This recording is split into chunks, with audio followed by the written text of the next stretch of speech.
मुंबई बॉम्बस्फोट खटल्यातले दोषी, छोटा राजन टोळीचे गुंड किंवा राज्यभरातले अनेक खतरनाक गुंड नाशिकच्या मध्यवर्ती कारागृहात शिक्षा भोगतायत। या कारागृहात ड्युटीवर असलेल्या 2 होमगार्ड्सकडूनच गांजाचा पुरवठा होत असल्याचं उघड झालंय। मयूर साबळे आणि सूरज साळवी या 2 होमगार्ड्सची ड्युटीवर असताना झडती घेतली असता त्यांच्या सॉक्समध्ये दडवलेल्या गांजाच्या पुड्या मिळाल्या, तसंच मोबाईलही मिळाला। एप्रिल 2015 पासून 15 वेळा गांजाच्या पुड्या या कारागृहात सापडल्या।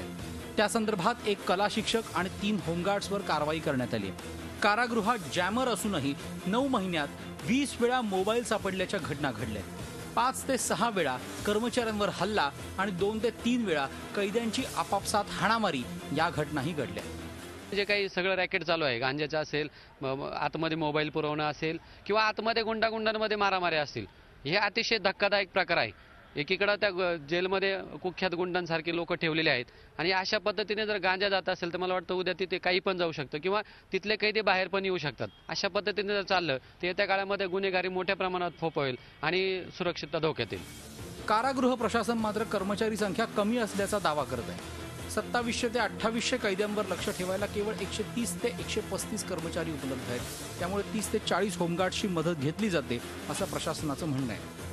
कर्मचारी कमी असल्यामुळे हे होमगार्डचे कर्मचारी आम्ही नियुक्त करतो, त्यांची मदत घेतो, पण त्यांना जेलचे नियम माहीत नसतात आणि ते प्रलोभनाला बळी पडून अशा प्रकारचे कामं करत असतात। पण आमच्या अधिकारी कर्मचाऱ्यांनी त्यांना वेळीच कारागृहाच्या मुख्य द्वारावर त्यांना पकडलेलं आहे आणि त्यांच्या विरुद्ध जी काही पोलीस केस करायची आहे ती केलेली आहे। कारागृहाची भरती प्रक्रिया सुरू असून भरती झाल्यावर कामकाजात सुधारणा होईल असा विश्वास प्रशासन व्यक्त करत आहे। मात्र आजवरचा अनुभव पाहता कारागृहातील गुन्हेगारी आणि कुंपणानेच शेत खाण्याचे प्रकार थांबतील का याविषयी शंका आहे। मुकुल कुलकर्णी, झी मीडिया, नाशिक।